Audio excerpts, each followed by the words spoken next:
વડોદરા માંજલપુર વિધાનસભાની પેટા ચૂંટણી માટે આજે શાંતિપૂર્ણ માહોલમાં મતદાન યોજાઈ રહ્યું છે, ત્યારે મતદાન પ્રક્રિયા સુવ્યવસ્થિત અને સુચારુ તેમજ નિષ્પક્ષ રીતે યોજાય તે માટે પૂરતો પોલીસ બંદોબસ્ત ગોઠવવામાં આવ્યો છે। ત્યારે આ સમગ્ર મામલે ડીસીપી ઝોન 3 અભિષેક ગુપ્તાનું એક મહત્વનું નિવેદન સામે આવ્યું છે।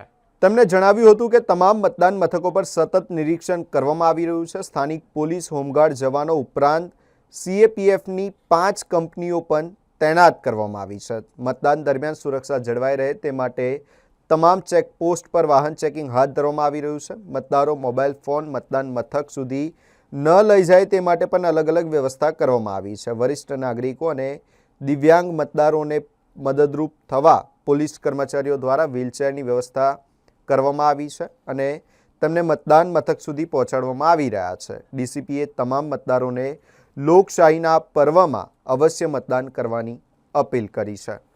માંજલપુર વિધાનસભાની જે પેટા ચૂંટણીના જે મતદાન થઈ રહ્યું છે તેમાં પોલીસ સ્ટેશનથી પોલીસ જવાનો, હોમગાર્ડના જવાનો, SRPની ટુકડીઓ અને CAPFની કુલ 5 કંપનીઓ આપણને મળેલ છે, જેના આધારે પ્રોપર બંદોબસ્ત ફાળવવામાં આવ્યો છે। તેની સાથે સાથે જેટલા પણ સિટીમાં આવવાના ચેકપોસ્ટ નાકા બનાવવામાં આવ્યા છે ત્યાં પણ અત્યારે CCTV અને હ્યુમન રિસોર્સથી અત્યારે વાહન ચેકિંગ એ બધું ચાલી રહ્યું છે। ઉપરાંત તમામ બૂથમાં અંદરની સાઈડ બહારની સાઈડ CCTV પણ લગાવવામાં આવે છે, જેનું વેબકાસ્ટિંગ કલેક્ટર ઓફિસમાં ઓનલાઈન અત્યારે સર્વેલન્સ થઈ રહ્યું છે। એ સિવાય નેત્રમ કમાન્ડ એન્ડ કંટ્રોલથી પણ તમામ CCTVનું બોડી વન કેમેરા જે જગ્યાએ ફાળવવામાં આવે છે તે બોડી વન કેમેરાનું લાઈવ મોનિટરિંગ પર અત્યારે હાલમાં ચાલુ છે।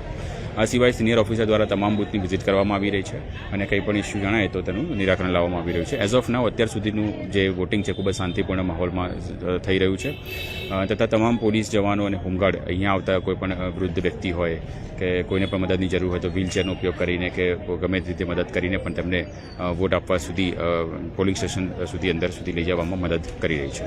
સર, જે રીતે વાત કરી જો કે વહીવટી તંત્ર અને પોલીસ તંત્ર દ્વારા મોબાઈલથી જે મોબાઈલ લઈને આવ્યા હતો તેને મૂકવામાં આવી રહ્યો છે, અલાયદી વ્યવસ્થા કરવામાં આવી છે। જી, વહીવટી તંત્ર દ્વારા ખૂબ જ સારી વ્યવસ્થા કરવામાં આવી છે, કારણ કે કોઈ મોબાઈલ લઈને આવ્યું હોય તો મોબાઈલની ટોકન નંબર આપીને એની અલગ ટોકન નંબરવાળા થેલીમાં મૂકવામાં આવે છે, જેથી કોઈના મોબાઈલ મિક્સ ન થઈ જાય।